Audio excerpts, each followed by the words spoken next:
Unboxing. So this one, trade lang to for something na binenta ko. I included this as part of the trade. Yung isa, cap. Cap. A small cap.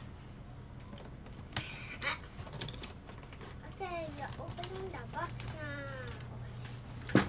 It's kinda hard. It's kinda. It moved. This is really short. It's kinda a bit hard.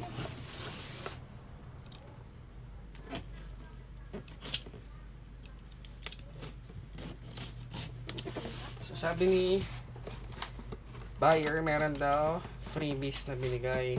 Hindi ko alam kung ano yung freebies na ibibigay niya. So, surprise din sa atin kung ano ang nasa laman.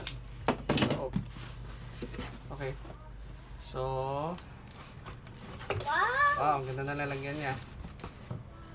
Ganda oh. Original yan. Malamang ribbon na paper bag. Ganda, right? Okay. So, this is the cap na trinade niya sa akin, which is, ang ganda pala nito. I think this is vintage na pinstripe siya na Yankees na, uy, okay, sakto, malaking size.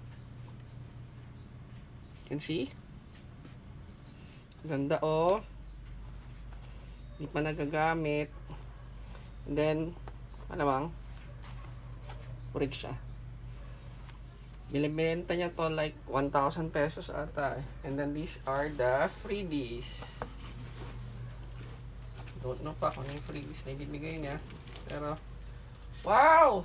Vintage! Look! Ang ganda! Revilla na, siguro ano to,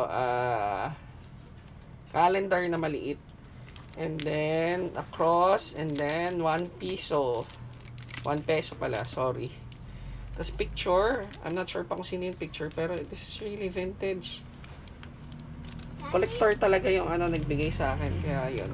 Anyway, thank you.